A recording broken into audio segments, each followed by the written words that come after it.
Tak dobré odpoledne, já vás tady vítám, budu velmi stručná, chci jenom zahájit příspěvek našeho berlínského kolegy Stefana, který přijel z Berlína, z organizace Gangway, kde pracuje už spousty let. Já jsem ho viděla poprvé někdy v roce 2002, takže a to už byl nějakou dobu v oboru. Máte všichni sluchátka, kdo potřebujete, bude to v angličtině, je to tlumočené a já teda předávám slovo našemu milému hostu z Berlína.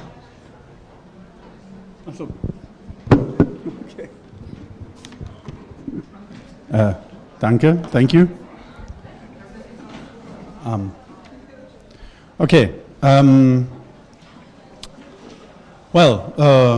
Dobrý den, ahoj. That was my Czech language. So from now on, I'm starting to talk or speak in English. I hope you will make the translation or you will understand it on your own. First of all, just to introduce myself. My name is Stefan Schützler. I'm a social street worker in Berlin, Germany for the organization of Gangway. I'm doing this job now for 25 years. This is quite a long time, and this is basically the knowledge I have that makes me talk to you about the issue of networking today. So I'm not a specialist or not a professor or whatever. I'm just a social street worker, just you might be maybe in 20 years or what. And all I'm telling you now is based on my experience in my work. So don't expect too much from it. It's just, just me talking. Okay, and please do take it with humor, everything I talk about now. Do not take it too serious, please, because, humor is one of the necessities of our work, so never lose your humor. Yeah. Sometimes your humor might change to irony, and that's okay as well, because it helps a lot. And sometimes this irony goes to sarcasm, which happens sometimes. It's not that good, but sometimes it happens to you.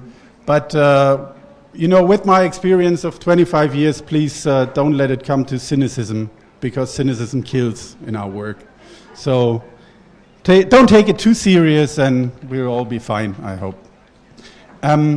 Before I start talking about networking, I want to give you some context about my work, my organization, and the principles of our work. So for the next minutes, I will not talk about networking as itself, but about the context, about the principles of our work in Gangway in Berlin. So we do have some basic principles in our work. We are an organization of around 100 people working in different teams. So we have to make sure that everyone who's working for Gangway follows the same principles, and that's why we agreed a couple of years ago on these principles. Most of them you will know, most of them you will follow on your own. So that's low threshold work, voluntariness of offers, transparency to the clients, anonymity, trust and confidence, loyalty to the clients, advocacy for the clients, critical acceptance of individuals, life world orientation, gender equity, and interculturality.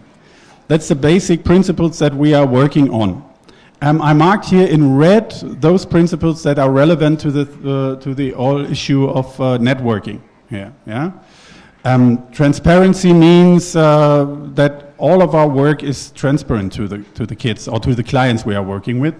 Anonymity, we don't ask for names.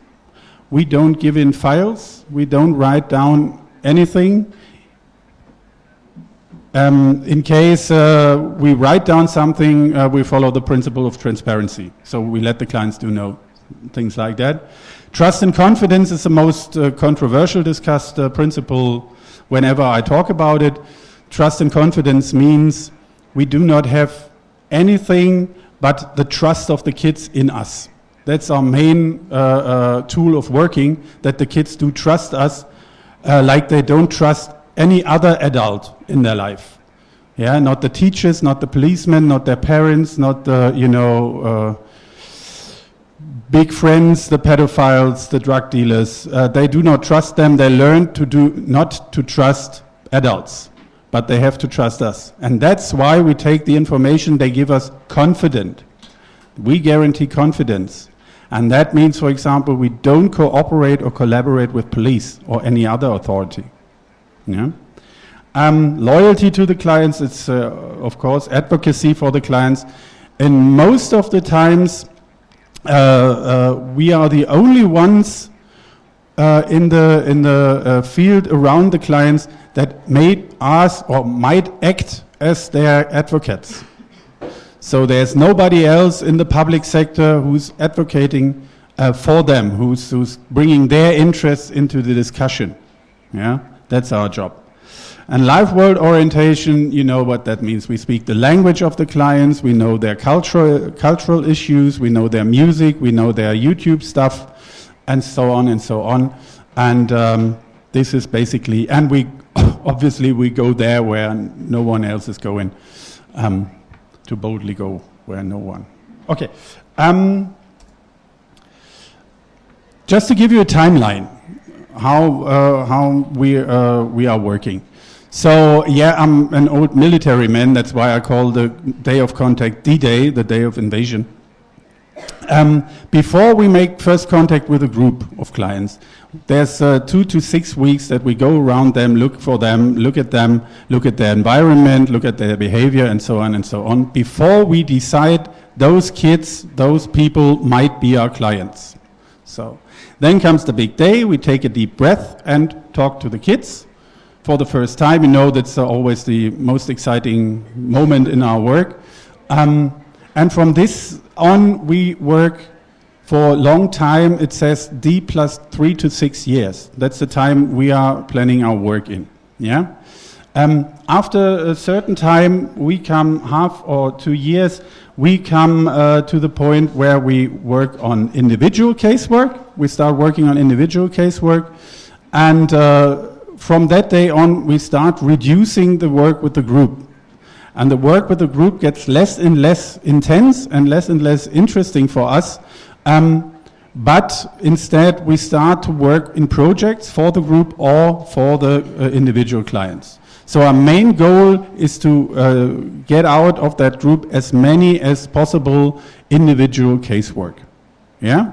And after 3 to 6 years, the work may have ended or even not, especially in individual casework. Just to make sure about how much time we are talking. What we developed then was a kind of we call it the house. That means one day in the very beginning, it was all a question about evaluating our work. How much work do we do, and so on and so on. And so we developed something we called the house. And this house has a basis, and this is the presence in public space.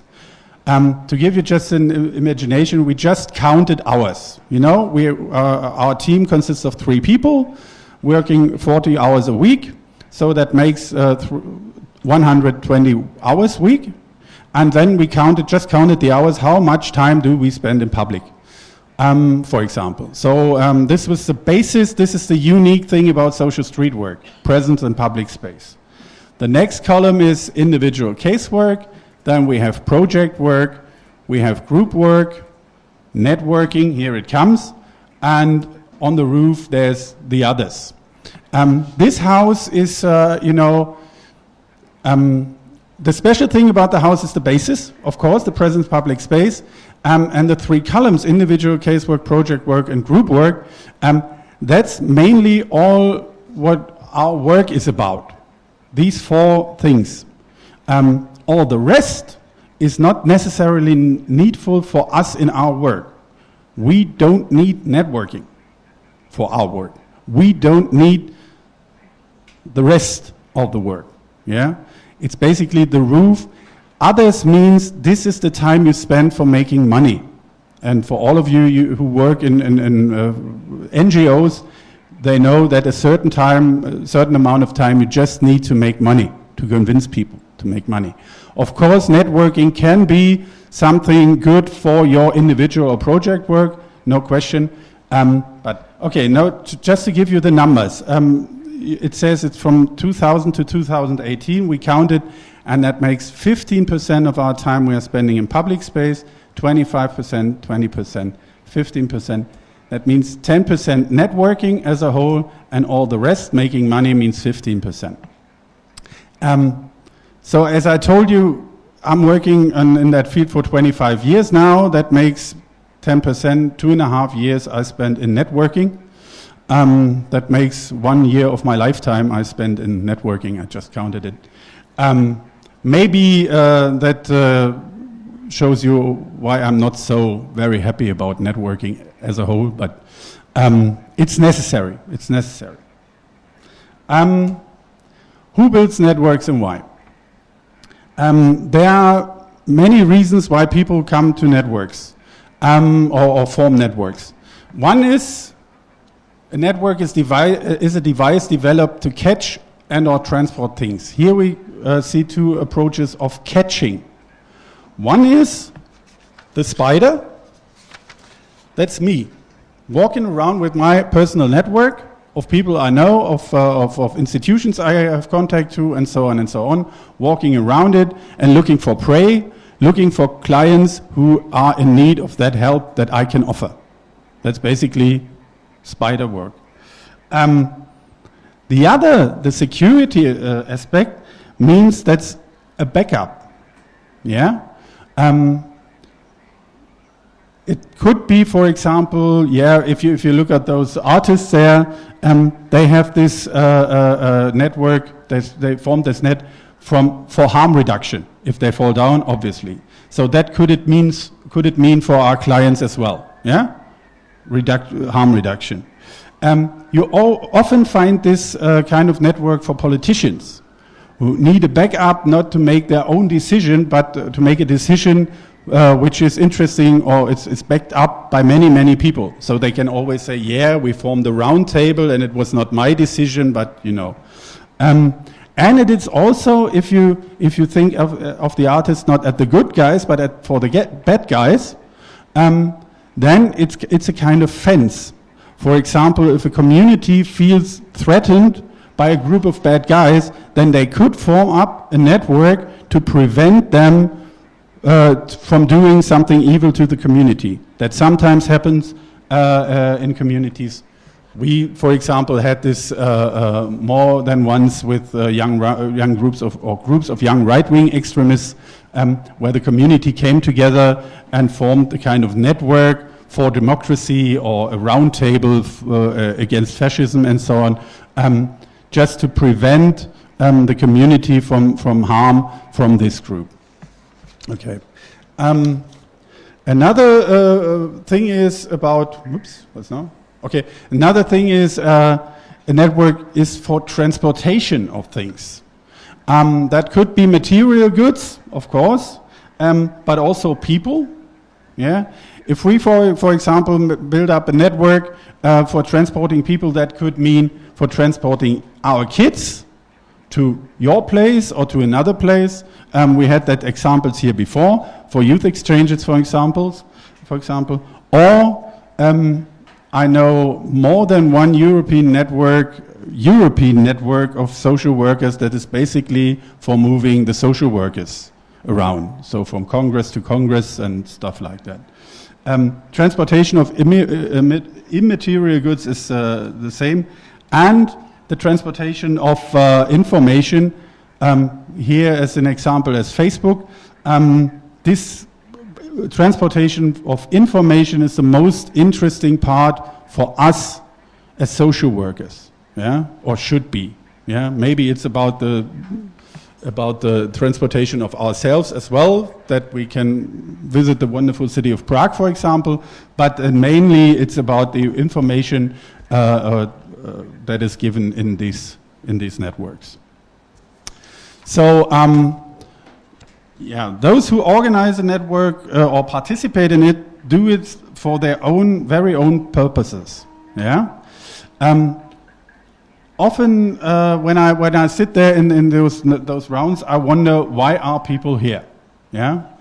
You have, on one hand, you have those people who really are there because there they can finally talk to other people.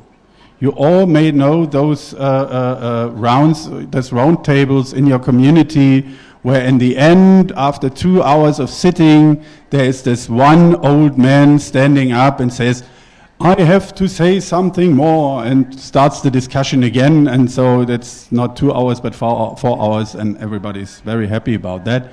This is people who do like to make a contribution. In the social media, you often have this, that's why this, just Google funny cat video, then you find many contributors, many people do like just to share something with others. Of course, they want something out, that is likes or comments, but many people just sit there just for giving input because they like to that. Another reason is to give or to get out strength, to feel stronger. We are stronger. We feel stronger together. Yeah, not necessarily. We are not necessarily stronger together, but we feel it.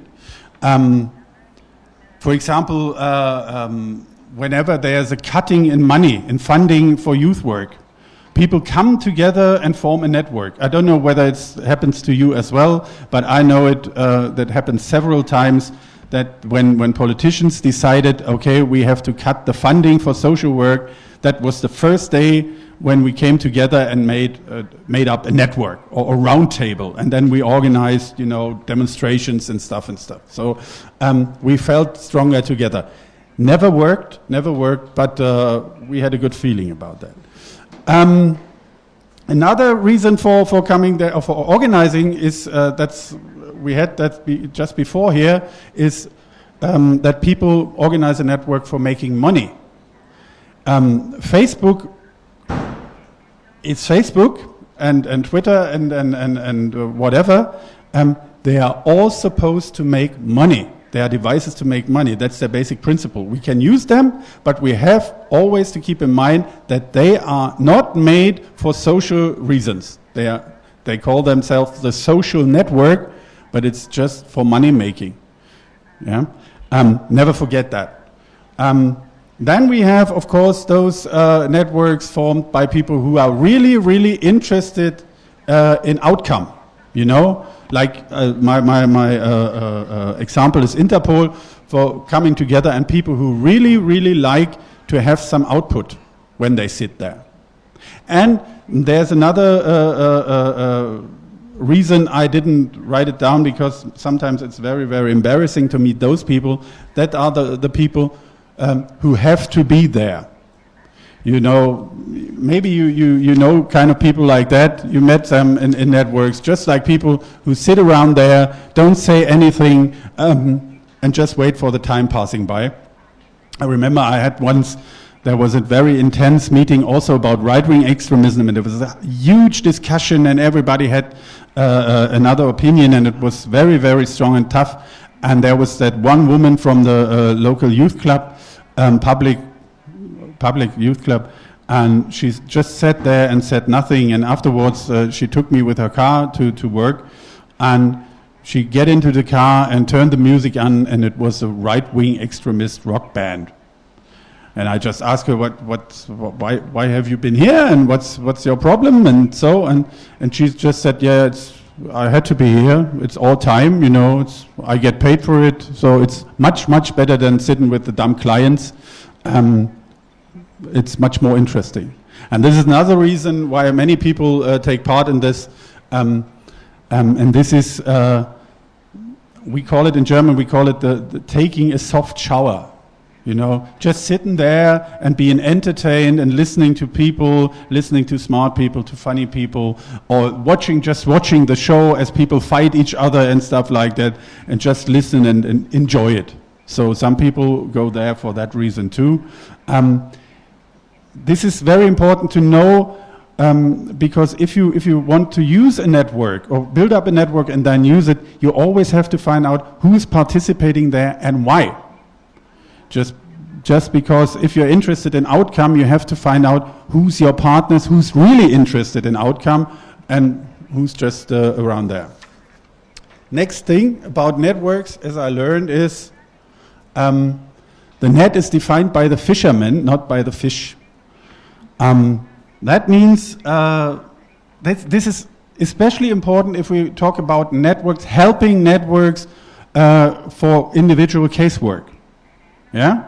I don't know about you, but I personally never met a client who asked me to form a network around him for helping him.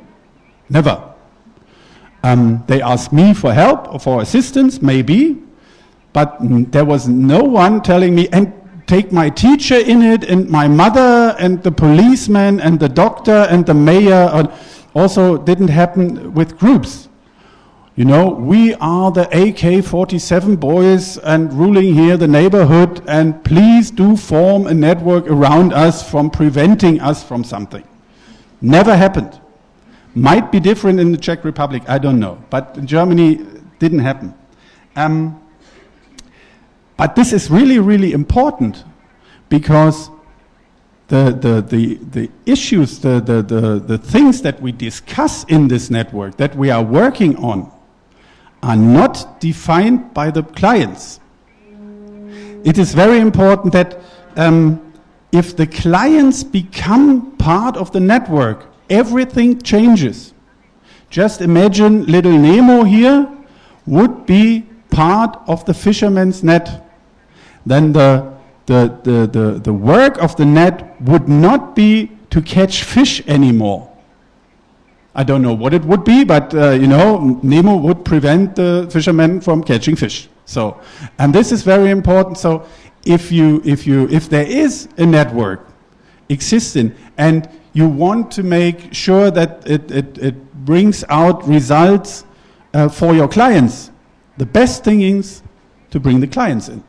Very simple, because then the focus changes completely. Yeah, it's not a problem of young people in the park that are disturbing other people, but suddenly it becomes a problem of the community and how we do live together in the community. It's a completely different focus on that. Yeah, might be sometimes, you know, I remember once I had this guy who was very smart and he was 15 years old, very smart, went to school, did everything fine, had some issues with his mother and so a problem like that. But I in individual casework, I decided once, okay, it could be good for you if you developed some kind of political interest, for example. And then there was this network called Roundtable for Democracy, and I thought, okay, this is good. This could be something you could take part in. And okay, he was a right-wing extremist, not organized, but he had this image in the community. And so I brought him there to the table, and everybody was becoming silent, and nobody wanted to talk to us. And then we left, and afterwards I was told that we should not be part of that network anymore. So this is what happens when the focus changes, when the fish becomes part of the network. Another thing is that a network that shares neither common interests nor common values is only a waste of resources. When all the people there are only sitting there for entertainment and nobody wants to entertain them, nobody wants to give input, but everybody's just sitting out his time, then it's better to stop this network. This is also about when you see that you lose the common ground of your network. You always have to find at least a basic of common ground, because if not, then you will fight a long, long time and you will find no solution in it. Yeah, and if Mr. Trump decides G7 is no good anymore, then the G7 does not exist anymore, and it's not helpful to to work on it. Just to give you a few examples, we had the Austrian National Organization of Street Workers, for example, the BAST, just stopped existing 3 years ago. They existed for a long, long time, for more than 20 years, and they stopped existing. There's no national organization of national street work in Austria anymore, just because they had nothing to work on anymore. You know, in the beginning it was about working standards, it was about money, it was about jobs, of education, and suddenly they found out they got all they wanted. They had the jobs, they had the money, they had the standards, had the universities. So why should we work anymore together? And they did not find another reason, a new reason to work together. So they stopped existing. Same happened to the local organization of street work in Berlin, which stopped existing 10 or 15 years ago. I don't remember. Same thing, yeah? It was about, we had tasks to work on, but when we didn't have that anymore, we did not know what to talk about anymore, and so we just stopped coming there. So, in some cases, it's dramatic. We just have now this situation in the area where I work, that we had this a network called Colorful But Brown. I don't know. Yeah, it's like many colors versus brown, yeah, and it was about working against the National Democratic Party, which is the most right-wing party in Germany, which has its central office in the area where I work. So, and when they came there, everybody was very, very keen on working together and making demonstrations and making lots of things against them, including us for some reason, because we were supposed to work with the Nazis, and so they made also demonstrations against us. But anyway, now this nationalist party is becoming smaller and smaller, and what's coming up is suppose you heard, the AfD, more a national conservative party, and this network did not find some common ground to change its behavior from anti-Nazi, because they were Nazis, to, you know, what's that called, national conservative, you know. They did not find a common ground. And so they stop working as a network, which is a fatal a message to the public, you know. But if you don't find it, then you have to destroy this network and maybe to find another one, to build another one with a new common ground, with new actors in it. Yeah. That's probably what happened with the AfD, and they might be even more dangerous because they seem to be more sophisticated. Yeah. We do it afterwards, okay? Okay, thank you. So now we come to street work and networks. If I look at a typical social approach to networking, this is many people coming together from the youth center, from the local kindergarten, from the police, from the school. One person there is me. And they sit together, and there is a problem, and they build a network around this problem. They have a common goal or common goals. All the participants are basically equal. Some are more equal. It is based on situations, on concrete situations, locations, institutions, or persons. Yeah? And I call it a two-dimensional approach because it is you and me and them just sitting together and talking about that, what's happened there. This is typical, for example, for helping networks for students, for example, or for individual casework. Just people coming together and talking about that person. Everyone gives his or her image of that person. Sometimes, you know, for example, when there's a group sitting together, sometimes you have the feeling that they are talking about different persons, you know. The school is always referring to the student, and they call him the student is good at school or not good at school, and it's all about school. Then you have the parents might be, who say it's my child, and my child does this, and my child does that. And then you have the social workers who talk about the kid or the youngster, and it's so, like they exist in several times and space areas, but it's all the same person. So that's what I call a two-dimensional approach. But it's also if something badly happening in a community, for example. Suddenly everybody is very, very upset, and suddenly everybody has to do something, and we have this group there, and they have those problems, and we have to do something, and and then we make up a round. We had this winter from October till March. We had exactly that situation in a station where I work, train station, where there suddenly came up a group of around 100 young people every Friday and Saturday night, drinking a lot and behaving like drunken young people and making very noise and destroying things and stuff. And suddenly we had a network. We had a round table for discussion, with police and politicians. There was kind of election, I think. Politicians were there, the youth authority were there, we were there, people from the trains were there and stuff, and people came, and everybody was discussing about that problem and giving in their point of view. We do have, or my experience is that I do have another approach, and this is me again. So that's what I call the Spyders approach.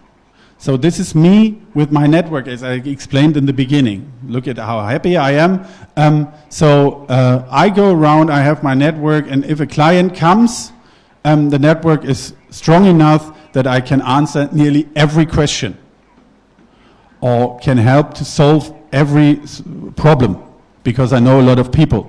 Some of them are happy to work with me or work in that network, some of them not. That's why I call it the dangerous approach, because it's centered on me and my resources. It's focused on my goals. I define it. And of course, the contributors to that network are not necessarily equal partners. They are not always happy to work with me. Some have to work with me by definition, because it's their job. Some might not like me, just personally, which reduces their effectivity and the quality of their work, which is bad for my clients. So the least part you can do in that is to make everybody in your network as happy as possible. So that might be a task for a team. So if it's not your quality to make people happy because you're not so gentle to other people, then let your colleague do it. It's always a team work. It's called a teamwork. Okay. So the best thing is to combine those approaches. If you have a network like that, where everybody's equal and a situation comes up and you want to work with that, be part of the network, but be a special part of the network. That means we are the street workers, we are independent, we are outside. In the village, there's the sheriff. In the forest, there's the ranger. That's us. We give it a third dimension. That means we give it deep. We give it a space around. We give it a fourth dimension. Fourth dimension, we all learned that at school, is time. That means we can look at what happened before, and we can secure sustainability. That means for us the problem is not solved just because there was a network going on or a round table sitting. We keep an eye on the problem, we follow the people, we follow the problems until they are solved. So this is our approach. Yeah? This requires a lot of trust, mutual respect, and understanding. We do have to trust the network that they are doing their best. And they do have to trust us that we are doing our best. And we have to understand each other's roles. It took me 5 to 6 years until the local police in Berlin, in my area, accepted that when there's a network and they are involved, Gangway is not involved, and vice versa. So that when we are there, no police is there.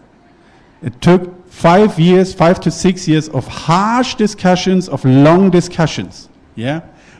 This is what I mean by trust, trusting us. So, and then we come to the next. Networking for networks. As I told you about the situation on the train station before, there was this group of, let's say 100 young guys. There was a special network about that, a round table. At the same station, at the same time, we had some 20 homeless people moving in there from the inner city because they are nowadays more and more put out of the inner city, so they came to this station. So we had this time.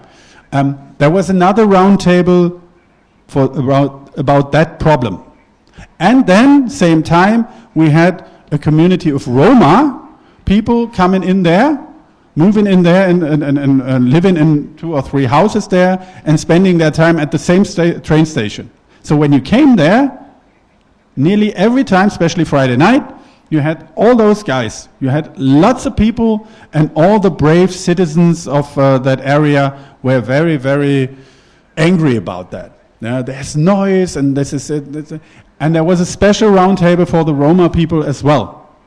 And guess who were the only ones who were taking part on all 3 round tables?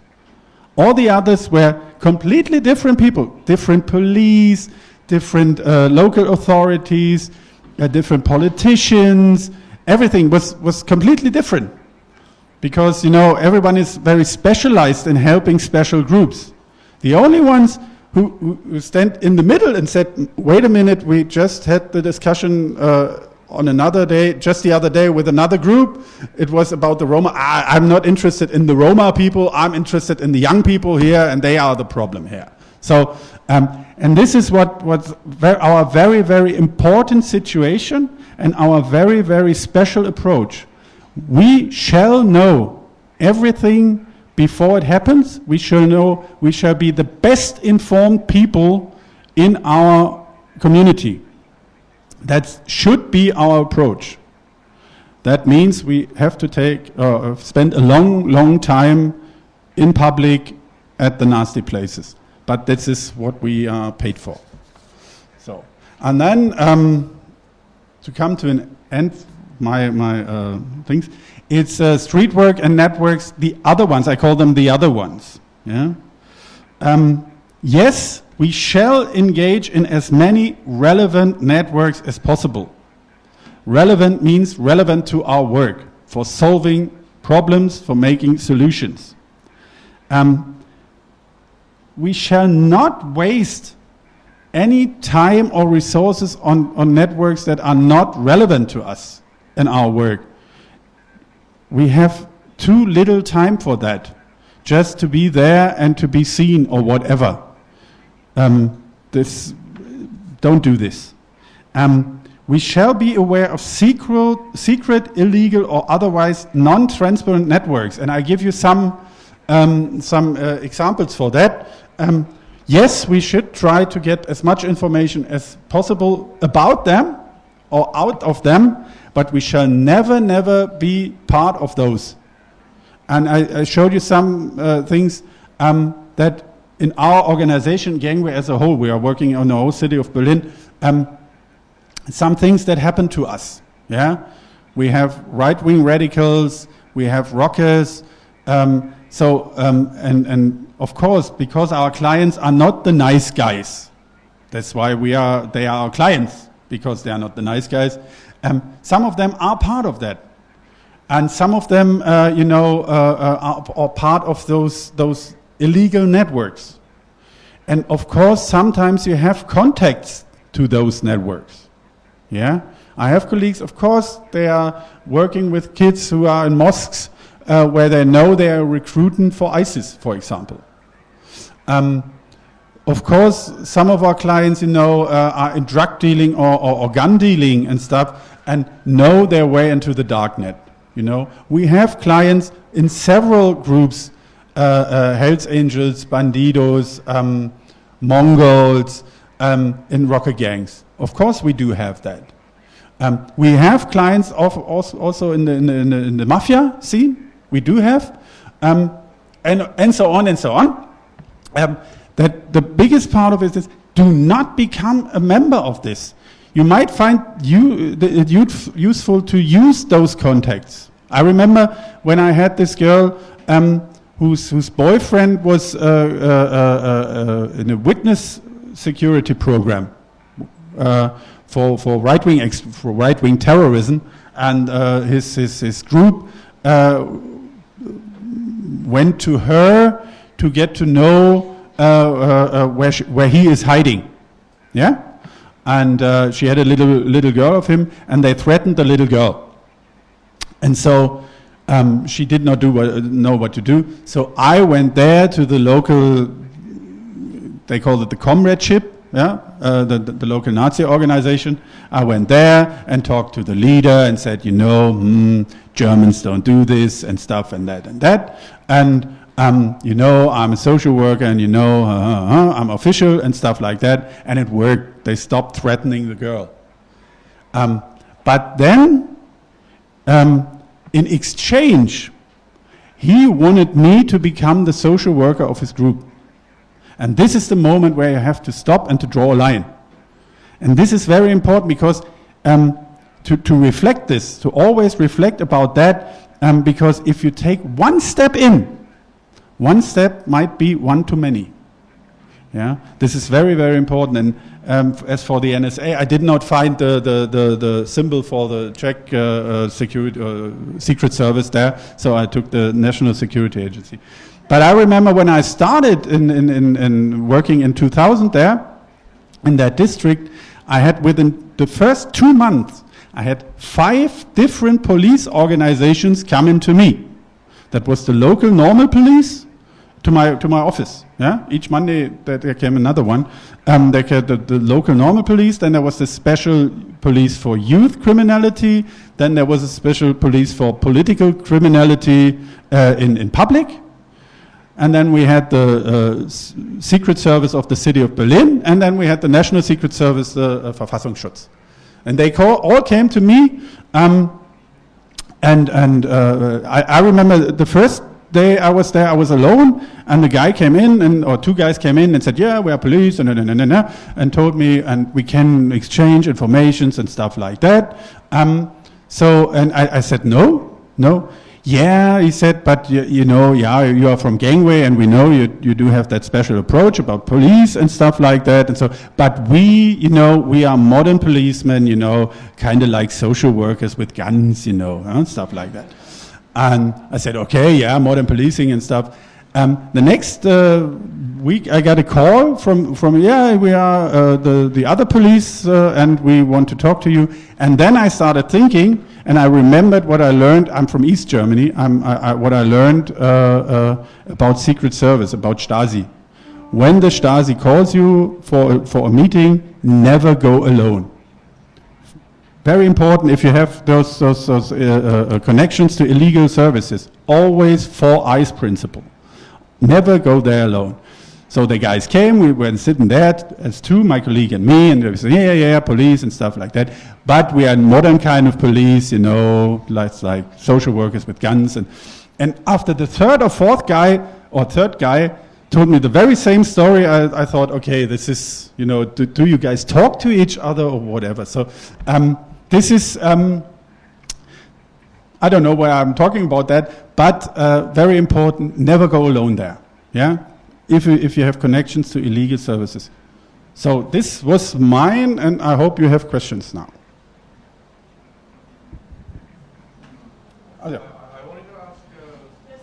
Jetzt müssen wir. Machen wir das so? Ja? It's just because translation.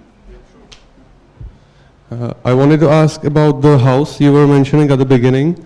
The base there was the presence in public. So what do you mean by that? Presence in public. Okay. Well, presence in public is mainly the thing we all do. I hope, at least. This is walking around the streets, parks, playgrounds, sports grounds, wherever young people meet. Could be also shopping centers. Could also be the internet. It's a public space as well. So yes, of course, we are stalking them on Facebook and stuff, you know. This is basically the presence in public space. This what divides our work from the work, let's say, from a youth club, for example. That's the unique thing about street work is we go around in public. That's what the other.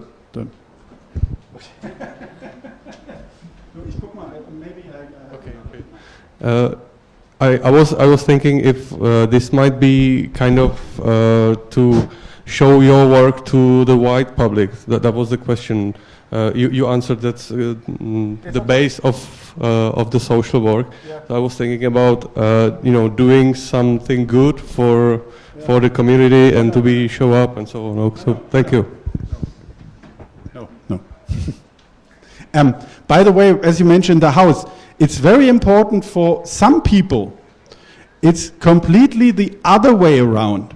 That means for the people who give us the money, they look at our work completely the other way around. That means basic is we give you the money. Second is with that money we are meeting together and we tell you what to do. Then it comes, then you do your kind of stuff like social work and group work and projects and stuff. And of course, you are the street workers. Of course, sometimes you have to be in the street. This is the roof. It's completely the other way around, as for many people as they see it. And this is important just also to know if you are sitting there in a network with those people. They have a completely different approach or view on your work. Might have. Yeah? Yep. Is there another microphone? No? Tak já bych se chtěla zeptat... Jo, sorry. No. Já bych se chtěla zeptat, jak vnímáte ochotu k zapojení tady do těch sítí, vlastně od těch jednotlivých aktérů, jako policie nebo další, jestli vlastně jste zvyklí spolupracovat, nebo jak je motivujete, jestli někdy máte třeba nějaké aktéry, kteří se nechtějí zapojovat a tak. Uh-huh. Okay,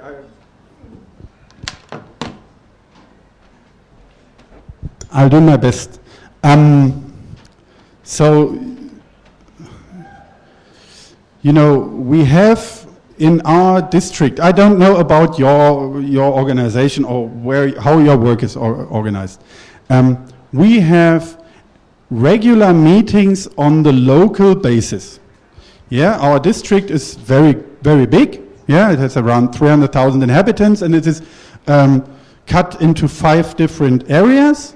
And each area has at least once a month a regular meeting, plus meetings on special issues, plus meetings for working with women, for working with young boys or boys and stuff. So we have a meeting regularly once or twice a week. We are sitting in some kind of meeting. And in some kinds of meetings, networks, roundtables, task forces, whatever you call it, sometimes, for example, the question is about police. Sometimes police wants to be in there because what they want is information. This is basically what they want. Sometimes they say they want to make prevention, crime prevention, violence prevention. my experience is they want information. Yeah? Names, numbers, who did what.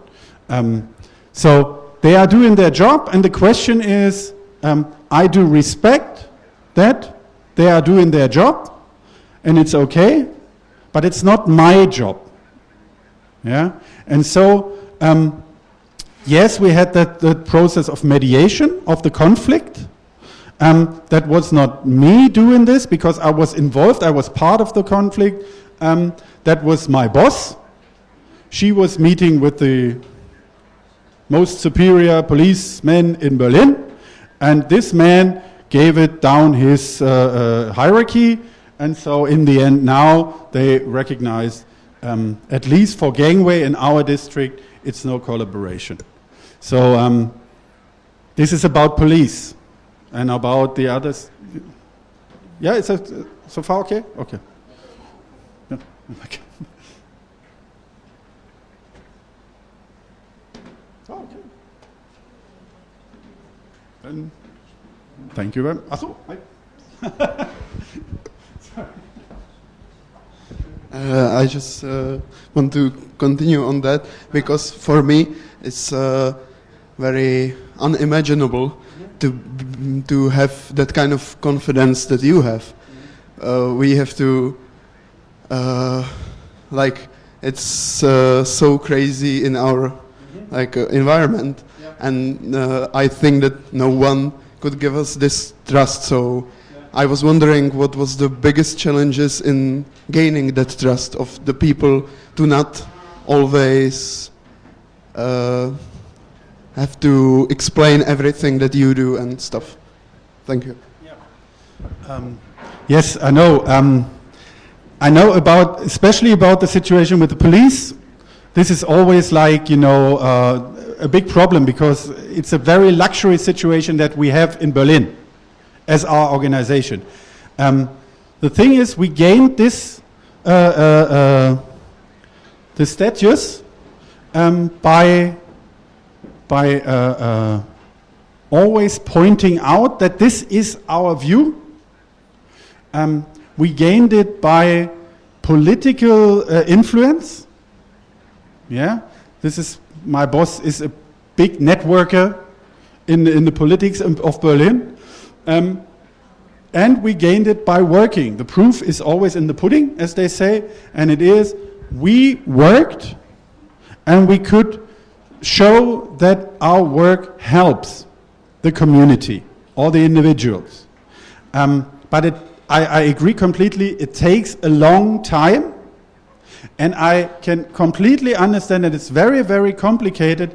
For example, I know colleagues in Italy, for example, that do the same job also for 20 years now.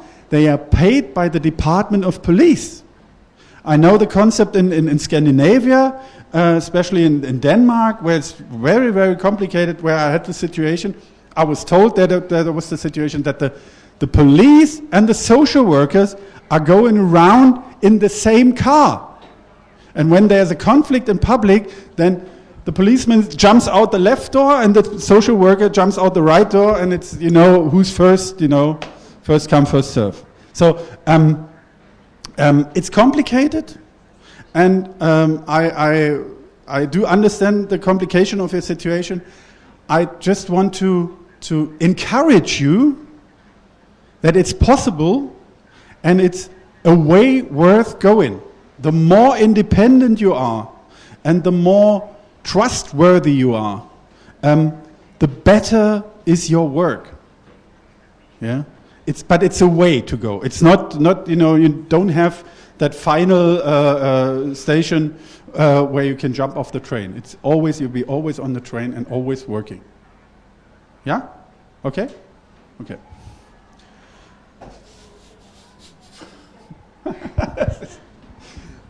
I think there must be a microphone. No? Yeah. Just wait.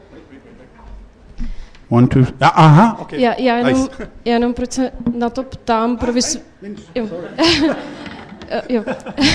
Já jenom proč se na to ptám pro vysvětlení pro vás, nebo možná pro ostatní, že jsem tady za projekt Ministerstva práce a sociálních věcí, který má právě za úkol mimo jiné nastavit tady ty formy té místní spolupráce a zapojení všech aktérů do řešení vlastně situace, jako do řešení nebo do práce s dětma, s mládeží a s jejich rodinou. Tak proto se zajímám. Tak nezajímá mě jenom to zapojení té policie jako takové, ale vlastně všech těch aktérů, jak s tím pracujete, protože to je naše téma, kterému se věnuju, tak proto jsem se na to ptala, tak vlastně to systémový projekt Ministerstva práce a sociálních věcí, nejsme jako přímo aktéři lokality, ale díky za odpovědi, to je jenom na dovysvětlení. Okay.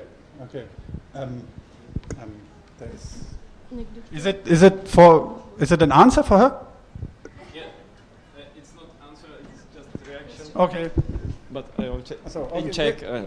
You do it in Czech. Aby ostatní neviděli. Já jenom jakoby z druhé strany, protože já jsem teďka byl součástí nějaký skupiny, která právě MPSV jako ministerstvo svolávalo, protože to síťování už probíhá, prostě nějaký 3 roky jsou na to nějaký specialisti a my jsme měli jako z pohledu neziskovek říkat, proč si myslíme, že to nefunguje, a já si myslím, že jako ta historická zkušenost Západu je v tom, že mají spousty let jako navíc a prostě tady jsou vnímaný neziskovky jako paraziti a není tam vůbec jako takový ten partnerský přístup, že policie, školy, úřady k nám přistupují k nějakým jako nezodpovědným dětem, se kterými rozhodně jako nechtějí spolupracovat, takže já myslím, že tam je ta cesta ještě nějakých 10-20 let, který oni mají náskok, teda vy máte náskok. Tak. Ale zase si říkám jako bez všech Okay, yeah, go on.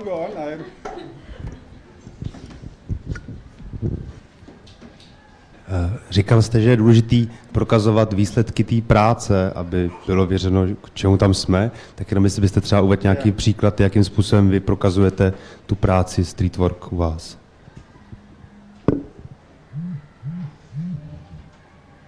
Okay. Now, I will not intervene in this, please. Let me put it like this. It's always a process. And it's a process that shall have an ending somewhere and that there have to be an outcome somewhere. The most important thing is to respect each other and to trust each other. No matter where you come from, it's always about building bridges to another one and taking a change of perspective just once. If I were you, if you were me, what would I ask? What would I want to outside? So sorry for not intervening in this, please. Yeah, but it might help to answer your question. Might be, I had just this discussion just before with Tanya, I suppose, about the results of our work and how to show them. And the good thing about street work is, in reality, there is no proof in whether you work or not. You can fulfill as many paperwork as you want. You can fulfill as many files as you want. You can do whatever you want. No one can come after you and say what you really did.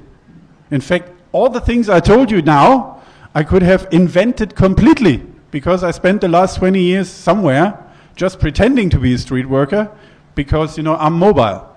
And unless they do not follow us with drones and film us, there's never a real accurate possibility.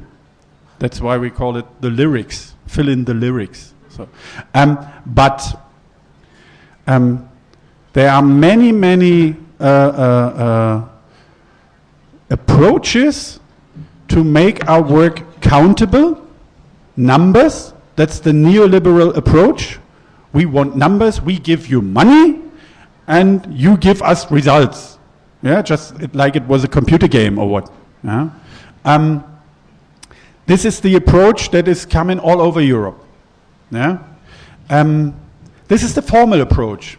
And again, you can do lyrics, you can do numbers, be creative.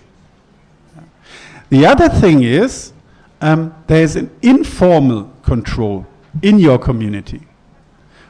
For example, when you want to bring people into work, you have to go to the work authority, what it's called the job center in Germany. Yeah, and there are people sitting there, and those people do reports on their work, and so they write down client X was here, accompanied by a very scary street worker from Gangway. Yeah, and they pressured me so much that I had to give him a job. So, same as to the youth authority, same as to schools. All those people have their networks and their hierarchies behind. So it's an informal control. People do know what you are doing because you are working with your clients. Yeah. Also, there's press, newspapers, television, whatever. You have, of course, Facebook and stuff to do your own public relation work. But this is all more informal control, so that people do know what you are doing. And of course, and that's what I mean with building bridges, of course, you cannot only take out information of networks. Sometimes you have to give in information based on the principles I told you, transparency, advocacy, and stuff like that. And so, for example, we had this few years, or some years ago, there was this group of youngsters that we met on a playground, heavily smoking dope, and they were, behaving like they behave. So, and we talked to them, we get into contact with them, and we did over weekend, we went to them abroad and stuff, and we did things with them. And after, I suppose, 6 or 8 weeks, we got a phone call from the local youth authority, who themselves were called by a person living nearby that playground, who said there were bad people on this playground and the youth authority should do something. So they called us, and we were in that situation to say, okay, yeah, we know that, and this is Kevin and Max, and so we know them, and we did this and that and that, and this is okay. So this is the informal approach, and that's what I meant when I said before, we should be the best informed people. When there's a new group or new place coming up where young people do meet, we should be at least the second to be there. It's first the kids, then us, then police, and then it's the local people living there, and then it's politicians come half a year after that. If you lose the run with the police, the situation gets problematic, as you know, maybe, and because then it's a question of trust. Who are you? You're a policeman as well, and stuff like that. So it's informal control. It's very, very important. Yeah. Tak já se moc omlouvám a musím přerušit diskuzi, protože máme další příspěvek. Tak moc se omlouvám, že to přerušuju, a ostatní otázky asi Stefan zodpoví ve foyer nebo později, protože bude naším hostem až do konce konference. Děkuji vám.